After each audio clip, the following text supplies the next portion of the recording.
Abuja skyline twinkled in the night, its towering structures casting shadows over the bustling streets below. Kemi Adebite stood by her window, staring at the city she had called home for the past 5 years. The hum of cars, the distant buzz of nightlife. Everything seemed normal, but she knew that beneath the surface, something sinister was at play. Kemi was no stranger to corruption. As an investigative journalist, she had exposed several political scandals that rocked the country. But this time it was different. The recent wave of kidnappings wasn't getting enough attention, mostly because the victims were from poor, marginalized communities. Most of our colleagues at the newspaper had shrugged it off as just another Abuja problem. But something about it gnawed at her. The disappearances were happening too frequently, and the patterns were too well hidden for it to be random. Her phone buzzed, pulling her from her thoughts. It was an anonymous message. She hesitated for a moment before opening it. If you want to know the truth about the kidnappings, meet me at the old parking garage behind Wuse Market, midnight. Come along. Her heart raced. It was a tip. I thought she had received hundreds like this over the years. Something about this one felt different. She glanced at the clock.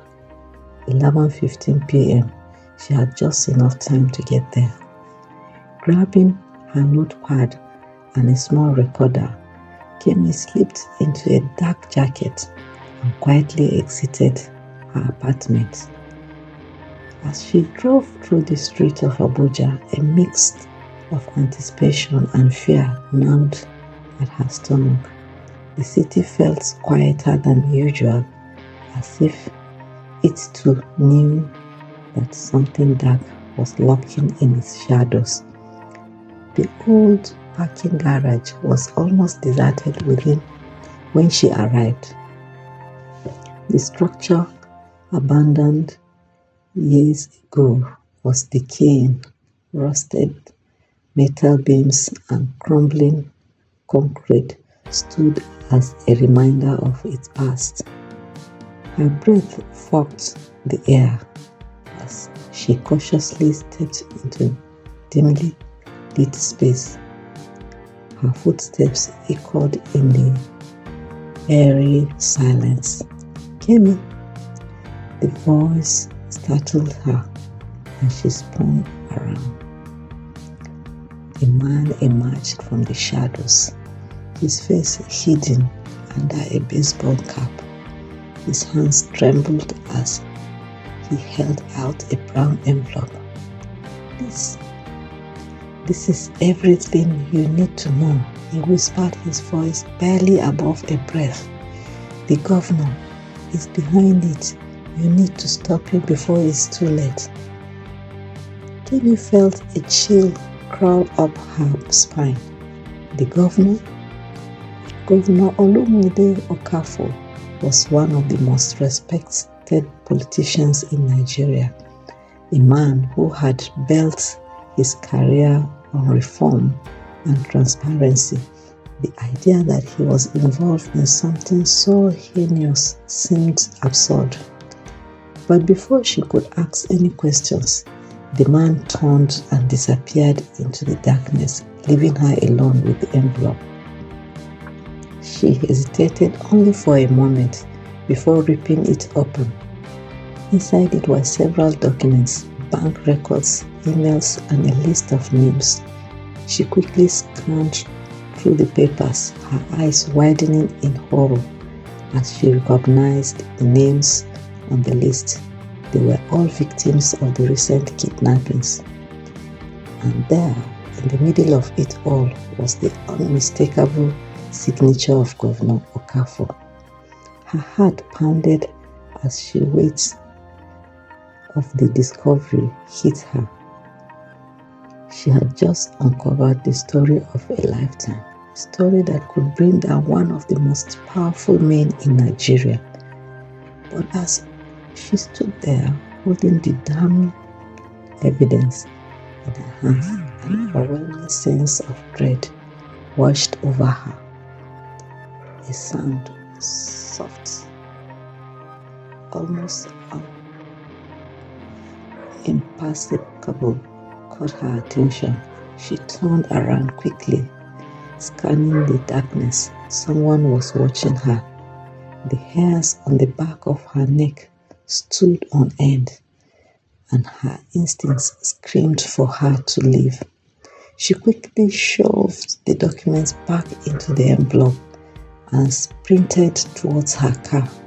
Her heart raced as she jumped into the driver's seat and sped away from the garage, her eyes constantly darting to the rear view mirror. She couldn't shake the feeling that she was being followed. Back in the safety of her apartment, Kemi locked the door behind her and collapsed into the couch, the envelope still clutched in her hand. Her mind raced as she pieced together what she had just uncovered. Governor Okafor, a man lauded as a hero of the people, was the center of a chilling conspiracy. But who was that man in the garage? And why was he willing to risk everything to give her this information? She didn't even know his name, but he had just handed her the key to exposing the most powerful man in Abuja. Kemi knew one thing for certain: she couldn't trust anyone with this. Not yet. She had to be careful, or she could end up as another name on the list of missing people. As she sat in the dimly lit room, the weight of the envelope in her lap, Kemi felt the full gravity of her situation. She was holding something dangerous, something that could destroy lives, and not just her own. But there was no turning back now. The morning light filtered through the thin curtains in Kemi's apartment, but sleep had eluded her.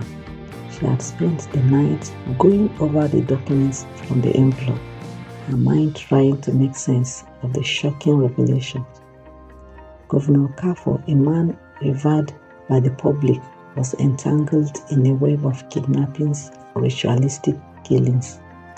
The evidence was overwhelming, but it was also terrifying. She sat at her small kitchen table, the damning documents spread before her like pieces of a dark puzzle. Her fingers hovered over her phone as she debated who to call first. Her editor? The police? No, she couldn't trust anyone. Not yet. Too many lives were at stake, including her own. Kemi was well aware of the powerful enemies she would make if she went public with this story. The people behind these crimes had influence in every corner of Abuja and beyond. For all she knew, the governor's reach could extend into the very institution that was supposed to protect her. Her phone buzzed, jolting her from her thoughts. It was an unknown number. "Hello," she answered cautiously. There was a brief silence on the other end before a distorted voice came through. "Drop the story, Kemi. It's for your own good." Her heart skipped a beat. "Who is this?" "You've been warned.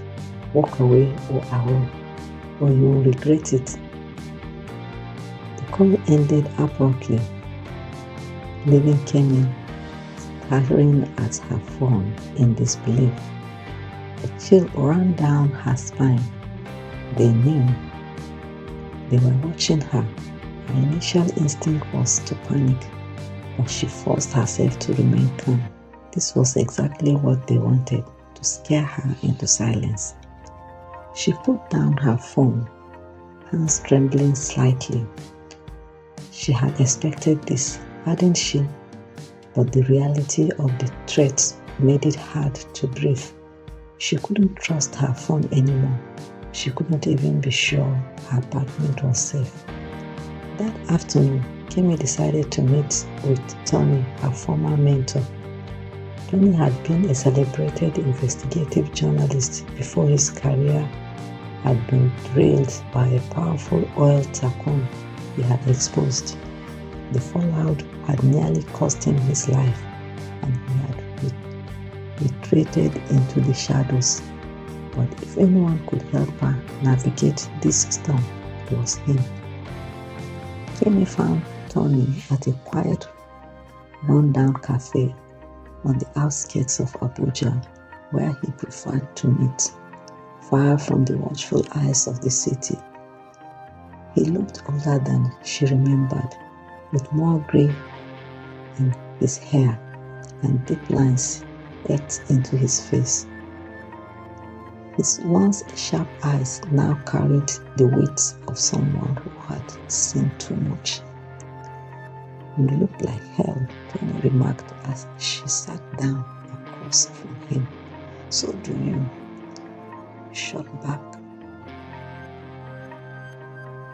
Kemi, though there was no humor in her voice. They sat in silence for a moment before Kemi placed the envelope on the table between them. Tony raised an eyebrow but said nothing as he opened it and began sifting through the documents. His expression darkened with each passing page.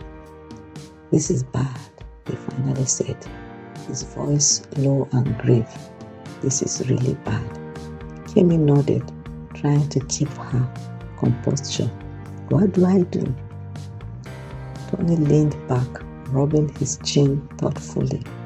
"First, you need to understand what you are up against. Governor Okafor isn't just a politician. He's got connections that run deep, both in government and outside it. The people who protect him will stop at nothing to make sure it never sees the light of day." Kemi swallowed hard. "I've already been threatened. They called me this morning." Tony's eyes flickered with concern. "And that's just the beginning. We are going to start seeing shadows where there shouldn't be any. People will follow you. Friends will start acting strange. They will isolate you, make you feel like you have no one to run to. It's psychological warfare." She clenched her fists under the table, feeling the weight of his words settle over her. "So what do I do?" Tony sighed, leaning forward. "First, you need to lay low. Change your routine. Use a burner phone. Stay off the grid as much as possible. Whoever gave you this information didn't do it lightly. They put themselves in danger, and now you are in danger too." Kemi nodded slowly, absorbing his advice. But there was one thing nagging at her. Why would someone risk their life to give me this? They knew what it would mean. Tony shook his head. "There are always people who believe the truth should come out, no matter the cost. But you need to be careful, Kemi. Not everyone around you is who they seem." His words sent a chill down her spine. The realization that anyone, friends, colleagues, even family, could be working for the governor's network was sobering. She thought of her best friend, Fumi, who had always been there for her. Could she trust her? Doubts began to creep in, and she hated the feeling. Tony closed the folder and slid it back to her. "This is enough to start a war. But if you are going to win, you need to be smart. Get more evidence, gather witnesses. people the governor can't easily dismiss. You can't go public until you are absolutely sure you have everything you need. Kemi nodded, feeling the weight of responsibility settle heavily on her shoulders. The truth was a powerful thing, but it was also dangerous. One wrong move and it could cost her everything. As she left the cafe, Kemi couldn't shake the feeling that she was being watched. She scanned her surroundings, her eyes darting between parked cars and shadow figures. Were they already following her? Or was her paranoia getting the better of her?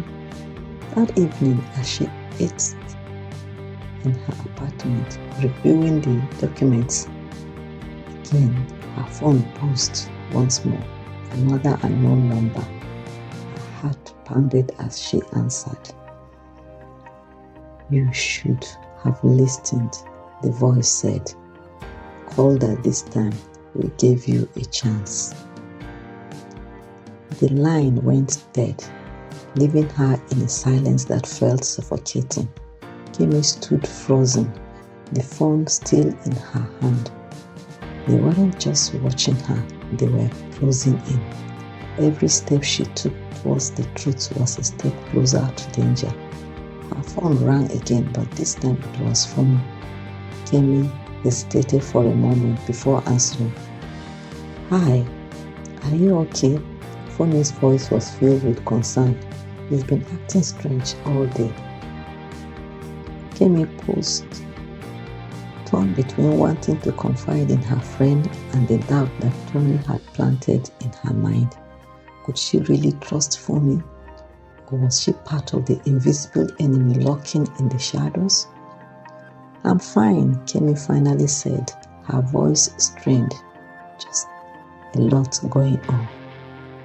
As she ended the call, the weight of her isolation settled in. The walls seemed to close in around her, and she realized that Tony was right. The enemy wasn't just Governor Okafor. It was everyone and no one.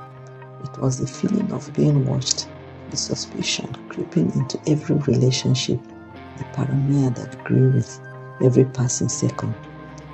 Kemi knew she was in deeper danger than she had ever been before, and the only way out was forward. Kemi's heart raced as she sat in her apartment, staring at her phone after Funmi's call. Tony's warning echoed in her mind. Not everyone around you is who they seem. Was it paranoid, or she had closest friends suddenly become a part of the growing shadows around her? Days passed, and Kemi tried to continue her investigation while keeping a low profile, just as Tony had advised. But each step she took seemed to increase the tension around her. She changed her routine, avoided familiar places, and used burner phones to make contact with her sources. Still, the feeling of being followed never left her. The weight of the secret she carried was becoming too much to bear, and the isolation that came with it felt suffocating. Funmi called her friend frequently, asking if she wanted to hang out, go to lunch, catch up over drinks. It was their usual routine. Before all of this, Kemi would have jumped at the chance to unwind and confide in her best friend. But now, each time Funmi called, Kemi's doubts grew stronger. She could hear the concern at Funmi's voice, but something felt off. What if Tony was right, Kemi thought? What if Funmi is part of this? She couldn't shake the feeling, and it began to eat away at her. The thought of being betrayed by someone she trusted so deeply was unbearable. Yet she had to face the reality of the situation. Governor Okafor had people everywhere, and Kemi couldn't afford to take any chances.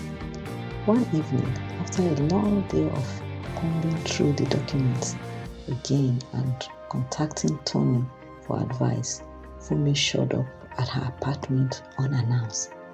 Kemi startled at the sudden knock on her door, stated before opening it. When she did, Fumi stood there with a worried expression on her face, holding a bag of food. "I brought dinner," Fumi said, forcing a smile.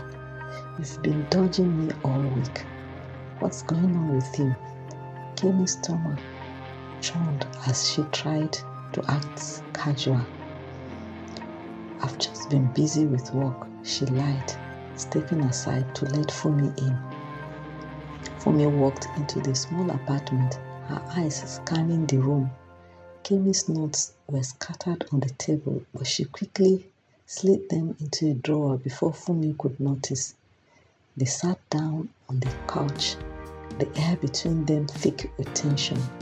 Kemi tried to engage in their usual small talk, but her mind was racing, analyzing every word Fumi said, every movement she made. "So you're not going to tell me what's really going on?" Fumi asked, breaking the silence as she set the food on the table. "You've been distant, Kemi. This isn't like you." Kemi paused, her heart pounding. Should she tell Fumi the truth? She wanted to, desperately, but Tommy's warning loomed large in her mind. What if Fumi had been sent to gather information to manipulate her into revealing her hand? "I've just been under a lot of pressure at work," Kemi repeated, forcing a smile. "Nothing serious." Fumi looked at her for a long moment, as if trying to read her thoughts. Then, with a sigh, she leaned back on the couch. "You know you can tell me anything, right? We've been friends for years. Kemi, if something is wrong, I can help." The words hung in the air, heavy with unspoken meaning. Kemi's throat tightened. Can I trust her? But before Kemi could respond, there was a loud knock on the door. The sound was sharp and urgent, sending a jolt of fear through her. Kemi's blood ran cold. She wasn't expecting anyone. Fumi's eyes darted to the door, her face unreadable.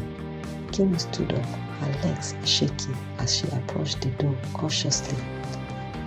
Peering through the peephole, she saw two men in dark suits standing outside her. Her heart dropped. She didn't recognize them, but their presence felt wrong, dangerous. "Who is it?" Fumi asked from the couch, her voice steady, but Kemi could feel the tension building. Kemi swallowed hard and forced her voice to remain calm. "I don't know. Maybe it is just the landlord," Fumi offered, but there was something in her tone that made Kemi pause. Without responding, Kemi backed away from the door. Her mind raced. Who are they? How did they find me? "Kemi, what's going on?" Fumi asked, standing up now, her eyes narrowing as she studied Kemi's reaction. Kemi's pulse pounded in her ears. Was this it? She had been so careful, so cautious. How could they have traced her here? The knocking grew more insistent. "Miss Adebite, we know you are in there. We need to have a word with you," one of the men called out. Panic seized her. She glanced at Fumi, who was now standing very still watching her. "Kemi, what have you gotten yourself into?" she asked softly, but there was something in her voice that sent a cold shiver down Kemi's spine. The doubt she had been trying to suppress for days finally broke through. Could Fumi have led them there? Kemi's mind raced, replaying their conversations, their recent meetings. Fumi had been persistent about wanting to see her, to meet up, despite Kemi's attempts to stay low. And now two men are standing at her door, demanding to speak with her. Kemi's mouth went dry. I don't know what's going on, she muttered, backing away from Fumi. Fumi's expression softened, but Kemi couldn't shake the feeling that something was terribly wrong. The tension between them was palpable.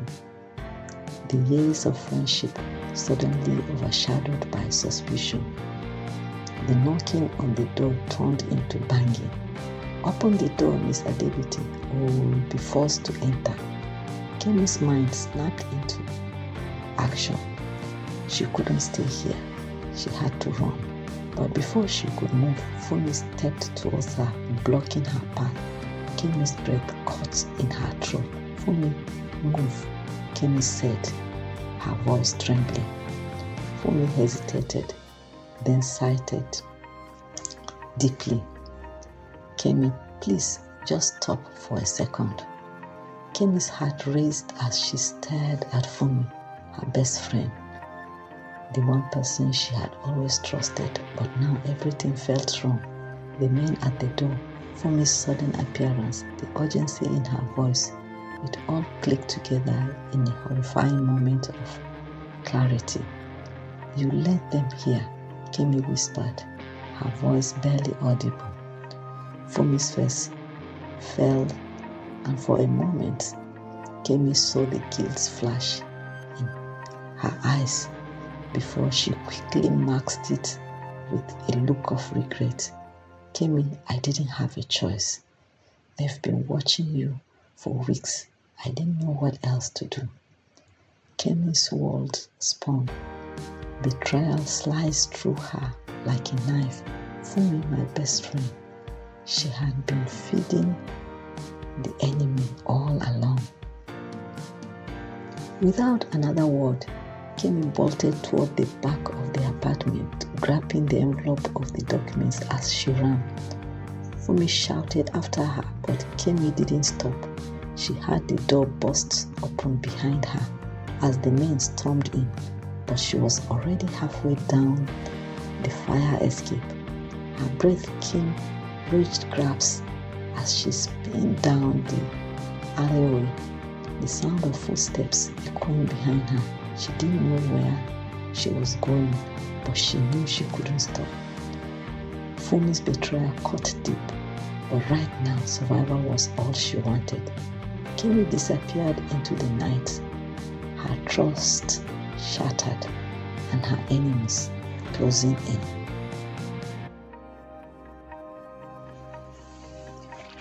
The streets of Abuja blurred past Kemi as she whipped through the narrow alleyways, her breath coming in raged gasps, her heart pounded in her chest, the weight of betrayal still fresh in her mind. Fumi's face, the guilt in her eyes haunted her thoughts, but there was no time to dwell on it. She was being haunted. She reached a secluded street, ducked into a small convenience store. Huddling in the back corner behind shelves of canned goods, she pulled out her burner phone and called Tony's number. With shaking hands, the phone rang twice before he picked up. Kemi, what's going on? Tony's voice was sharp, concerned. He had sensed the panic in her call. They found me, Tony, she whispered, trying to catch her breath. Fumi, she was working with them. They sent men to my apartment. Tony swore under his breath. Where are you? Kemi peeked through the window. The street was empty for now, but she knew it wouldn't stay that way. I'm hiding, but I can't stay here for long. They are looking for me, and I don't know how much time I have. Tony's voice hardened with resolve. You need to get out of the city. They will lock it down, and it will be harder for you to move around. There's a safe place in Nyanya. I can have someone meet you there. Kemi's mind raced. She didn't want to drag anyone else into this mess. But Tony was right. Staying in the city would be suicide. Okay, I'll head there. But Tony, I need more evidence. What I have won't be enough to bring Okafor down. Tony hesitated on the other end of the line. Kimi, you are running out of time. They won't stop until you are silenced. I know, but I need something that can't be dismissed. There has to be more. People who know things. We need a smoking gun. There was a long pause before Tony spoke again. There is one person who might have what you are looking for, but it's risky. His name is Nnamdi. His former aide to Governor Okafor, but he went underground after he was accused of corruption. He knows things, Kemi, things that could blow this whole conspiracy wide open. Kimi's heart pounded faster. This was it, the lead she needed. Where can I find him? I'll make a few calls and get you his location, Tony said, but be careful. If Okafor's men are after you, they might be watching Nnamdi too. I'll be careful, Kimi said, though her voice quivered with fear. Send me the details. As she hung up, she felt a flicker of hope, but it was quickly swallowed by the overwhelming danger closing in on her. She couldn't trust anyone, not after Foni's betrayal, and time was running out. Kemi left the convenience store, keeping her hood up and her head low as she moved quickly through the streets. Every passing car made her heart jump. She couldn't shake the feeling that they were closing in. She needed to get out of the city before they found her again. Finally, she reached a busy road and hailed a motorcycle taxi. "Nya," she said to the driver, her voice barely audible above the city's noise. The driver nodded and the motorcycle sped off into the night, weaving through the traffic. As they sped through the outskirts of Abuja, Kimi's mind raced. Nnamdi could be the key to everything, but she knew she couldn't be easy to find. Even if she did not find him, convincing him to talk would be another challenge. But what other choice did she have? She had gone too far to turn back now. The motorcycle pulled up at the edge of Ghanian, a quieter part of the city where Tony's contact was supposed to meet her. She stepped off the bike, her eyes scanning the area. It was a low-income neighborhood, a far city from the bustling heart of Abuja, but it offered some anonymity. Kemi paid the driver and walked cautiously toward a small alley where Tony had told her to wait. Minutes ticked by. The weight of time pressed down on her. Every shadow seemed to shift with dread. Finally, a man approached her, his face hidden under a wide-brimmed hat. He looked around nervously before motioning for her to follow. "I'm the contact Tony sent," he said in a hushed voice. "The safe house is close." Kemi nodded and followed him, his eyes constantly darting around to check for any signs of danger. They entered a narrow street, and the man led her into an old, run-down building. The inside was dark, with peeling walls and cracked windows, but for now it was safe. Once inside, the man handed her a new phone, a small burner. "Tony said to stay here until you are ready to move. He will be in touch with information about Nnamdi." Kemi thanked him and sat on the worn couch, trying to steady her breathing. She was exhausted, physically, mentally, emotionally. The events of the past few days had taken their toll, and her mind was spinning. Foni's betrayal gnawed at her. How long had her best friend been spying on her? How had Kemi missed it? But she couldn't afford to think about that now. She needed to focus on what was ahead. Nnamdi. He was her only hope of finding more evidence and bringing Okafor to justice. Later that night, Tony called her on the new burner phone. "I've got Nnamdi's location," he said. "He's hiding in a small town near Lokoja. I've arranged for you to meet him tomorrow. But Kimi, be careful. The governor's men are ruthless, and if they find out what you are doing, they won't hesitate to kill you." "I understand," Kimi said, her voice with determination, "but I need to do this." After Tony hung up, Kimi lay back on the couch, staring up at the ceiling. Tomorrow will be the most dangerous step yet. She would have to travel to a remote town, find a man who had been in hiding for years, and convince him to help her. All while Governor Okafor's men hunted her down. She barely slept that night, her mind racing with anxiety and plans. She knew the risks, but there was no other option. If she didn't act now, everything she had uncovered would be buried, and more lives would be lost to the governor's sinister network. By now, Kimi was ready. She packed her few belongings into a small bag and prepared to leave for Lokoja. Tension in the air was palpable as she stepped out of the safe house. Every second felt like borrowed time. She boarded a bus headed out of Abuja. Kimi couldn't shake the feeling that the clock was ticking faster.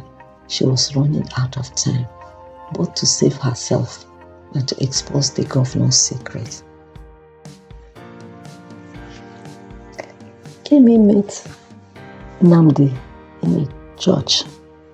He was all alone, and he handed her a flash. He covered his face. He was dressed in dark jeans and a dark t-shirt. They had barely exchanged words when they heard noises outside. Governor Okafor's men were after them, so Nnamdi now beckoned on her for them to escape, and they ran out of the church premises, approached the bushes around, and saw a small canoe and entered it to cross a small river for safety into Musa's house. Musa had a house across the river. The early morning mist clung to the eyes of Kimi and Nnamdi as they navigated the narrow river toward Musa's safe house. The boat glided quietly through the water, but the tension between them was palpable.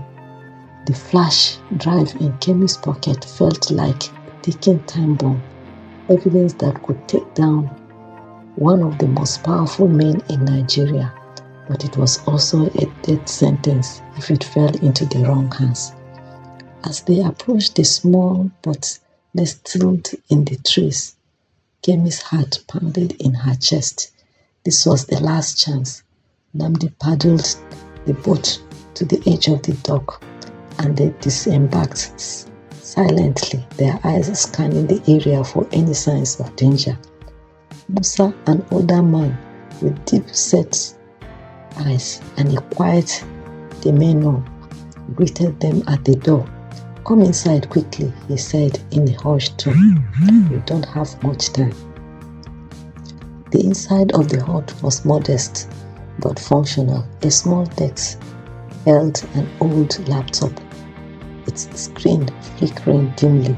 Musa led them to the desk, where Kimi immediately plunged in the flash drive.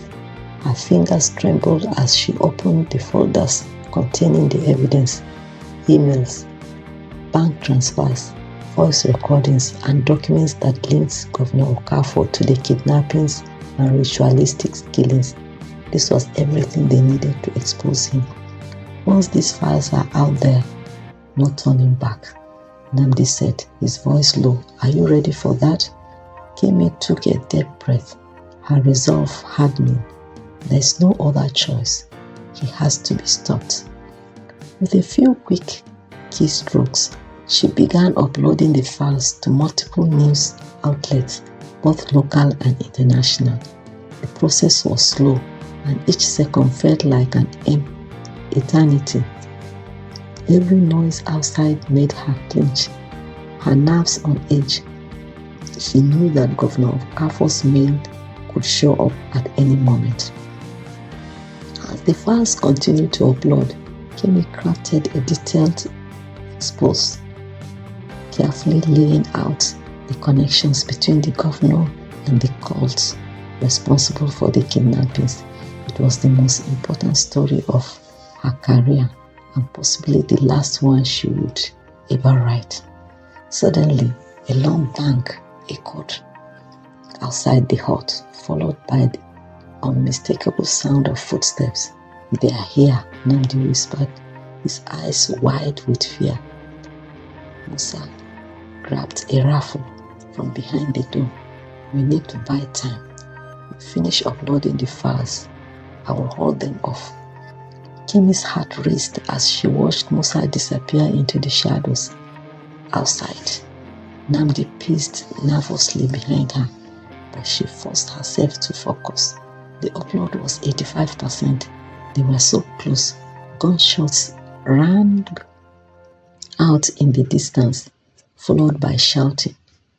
Kemi's fingers moved faster across the keyboard, praying that the files would finish uploading before the men found them. The sound of footsteps grew louder, closer. Her mind raced with fear, but she couldn't stop now. 90%. A crash from the back of the hut made her jump.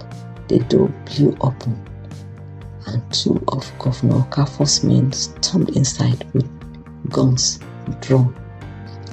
"Step away from the computer," one of them barked. Kemi froze, her heart hammering in her chest. The upload was 95%. She just needed a few more seconds. "Don't move," the man ordered again, stepping closer. Nnamdi, trembling with fear, stood in front of Kemi, trying to shield her. "You don't have to do this," he said, his voice shaking. "It's over. The files are already out there." The man hesitated, but the tension in the room was unbearable. Kemi's eyes flicked to the screen. 98%, almost there. Suddenly, the sound of sirens cut through the air, growing louder with each passing second. The men exchanged nervous glances. The local police were closing in. "You are too late," Kemi said, her voice steady despite the fear coursing through her veins. "The truth is already out." The men backed away as the sirens drew closer. They knew they were running out of time. With a frustrated curse, they turned and fled into the night. Kemi exhaled shakily as she watched the upload hit 100%. It was done. The files had been sent to every major news outlet in the country, and there was no way to stop it. Musa staggered back into the hut, a bleeding wound on his shoulder, but still alive. "They are gone," he said, wincing in pain. "The police will be here any moment." Kemi quickly patched up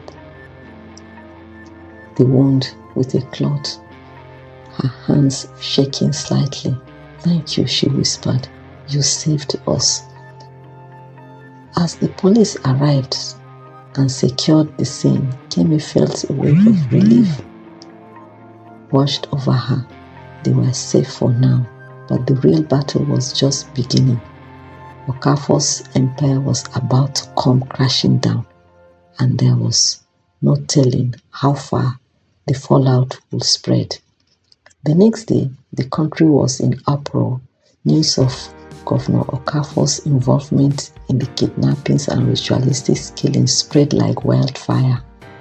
Major media outlets ran the story non-stop, showing clips from the leaked recordings, financial transactions, and interviews with key witnesses, including Nnamdi.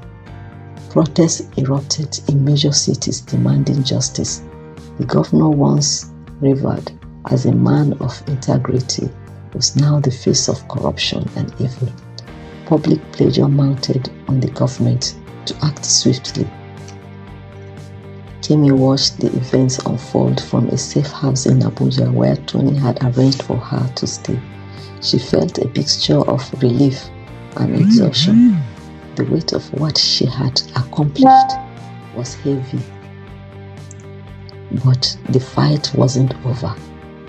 There were still powerful people connected to Governor Okafor's network, and she knew they would try to protect themselves. A breaking news alert flashed on the television screen, showing live footage of Governor Okafor being escorted out of his mansion in handcuffs. He looked pale and defeated, his once commanding presence shattered by the evidence Kemi had uncovered. Tony, sitting beside her, smiled. "You did it, Kemi. The king has fallen." She nodded, her eyes fixed on the screen. "You did it, but there are more out there. We can't stop now." Tony leaned back in his chair, his expression thoughtful. "You are right, the network is bigger than just Okafor, but this is a start." Kemi smiled faintly, feeling a sense of closure, but also a burning desire to keep going. The fight against corruption and injustice wasn't over. Not by a loud shot, but for now, they had won a crucial battle.